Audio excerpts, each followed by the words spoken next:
Hi friends, ഇന്ന് നമുക്ക് ചാള നൊത്തോലി ഇതിങ്ങനെയാണ് ഇന്ന് കിട്ടിയത്. മിക്സ് ആയിട്ടാണ് കിട്ടിയത്. ഫ്രഷ് ചാളയാണ്, നല്ല നാടൻ ചാളയാണ്. ചാളയും നൊത്തോലിയും കൂടെ കലർന്ന മീനാണ്.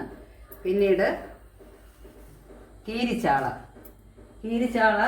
പൊരിക്കാനായിട്ടാണ് ഇതാ കഴുകി വെച്ചിട്ട് വൃത്തിയാക്കി വെച്ചിട്ടുണ്ട്. നല്ല ഫ്രഷ് കീരിച്ചാള. ഇത് നാളത്തേക്ക് പൊരിക്കാനായിട്ട് നമുക്ക് അതിൽ കൂട്ട് മിക്സ് ചെയ്യാം.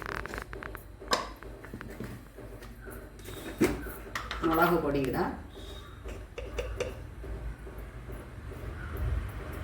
ഒരു ചെറിയ സ്പൂണിന് 1 സ്പൂൺ മുളക് പൊടി.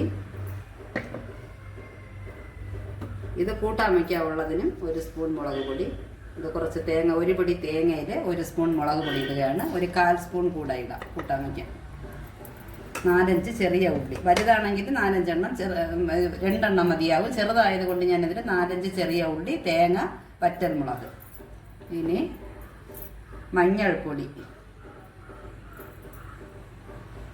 കൂട്ടാൻ വയ്ക്കാനും കുറച്ചൊരു 2 നുള്ള് മഞ്ഞൾപ്പൊടി. ഇത് വീട്ടിൽ പൊടിച്ചതായതുകൊണ്ട് നല്ല മഞ്ഞളാണ്, കുറച്ചിട്ടാൽ മതിയാവും.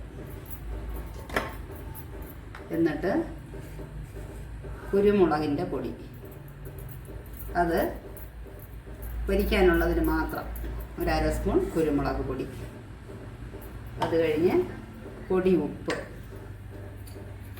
ഒരു ചെറിയ സ്പൂണിലാണ് 1/2 സ്പൂൺ. എന്നിട്ട് വെളിച്ചെണ്ണ, കാരണം ഇതൊന്നും ഒരിക്കുകയില്ല, നാളെയാണ്. അതുകൊണ്ട് ഒരു 2 സ്പൂൺ വെളിച്ചെണ്ണയിൽ ഒഴിച്ച് നന്നായിട്ട് മിക്സ് ചെയ്ത് ഫ്രീസറിൽ വയ്ക്കുന്നത്. കൈ കൊണ്ട് നന്നായിട്ട് തന്നെ നന്നായിട്ട് പുരട്ടി തന്നെ വയ്ക്കണം. പിന്നീട് ഇതിൽ പരലുപ്പ ഇടുക.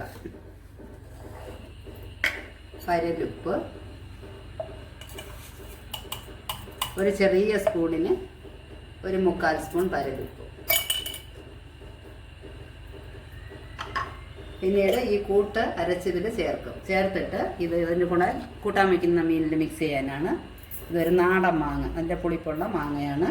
ഇത് ഞങ്ങളുടെ കന്യാകുമാരി ഡിസ്ട്രിക്റ്റിലെ ഈ മുളക് മുളകെന്ന് പറയും. മോരിലിട്ട് ഉണക്കുന്ന മുളകാണ്. വലിയ എരിവ് കാണത്തില്ല, ഭയങ്കര മണവും ടേസ്റ്റുമാണ്. ഇതിലൊരു 4 മുളക് കൂടെ ഇടും. മാങ്ങ ഇടുന്ന കാരണം ഞങ്ങൾ പുളി ഒഴിക്കില്ല. പുളി ഒഴിക്കാതെ ഇതിനെ പറയുന്നത് പച്ച അരച്ച് വയ്ക്കുന്നതെന്നാണ് പറയും. ഇതിൽ വേറെ ഒന്നുമില്ല. തേങ്ങ, മഞ്ഞ, മുളക്, ഉള്ളി ഇത് അരച്ച് ഇതിൽ ചേർത്തും. ഇതും കൂടെ ചേർത്തിട്ട് കുറച്ച് കട്ടിയായിട്ട് കലക്കി പുറത്തടുപ്പിൽ വയ്ക്കും. ഞാൻ കൂട്ടരച്ച് ഇതിൽ മിക്സ് ചെയ്തു. നല്ല മഷി പോലെ അരയേണ്ട, കുറച്ച് തരിതരിപ്പായിട്ട് തന്നെ അരച്ചെടുക്കുക. പിന്നെ മിക്സി കഴുകി ആ വെള്ളം നമുക്ക് ഒഴിക്കാം.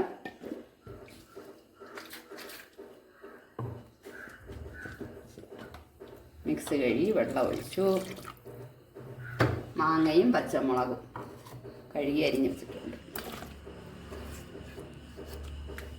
അതിട്ടു. ഇനി കൈ കഴുകിയിട്ട് കൈ കൊണ്ട് തന്നെ മിക്സ് ചെയ്യുക.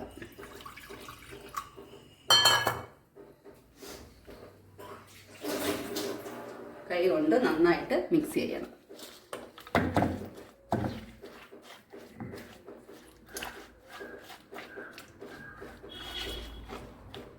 വെള്ളം പോരാ, മീന് കലങ്ങി പോകില്ലെന്ന് ഡൗട്ട് വേണ്ട. ഇവിടെ ഞങ്ങൾക്ക് കടൽ മീനാണ്, കലങ്ങത്തൊന്നുമില്ല.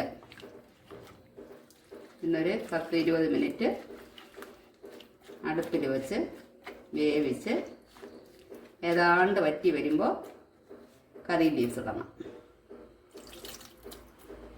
ഇത്ര വെള്ളവും മതിയാവും. ഇങ്ങനെ മുങ്ങി ഇരിക്കണം.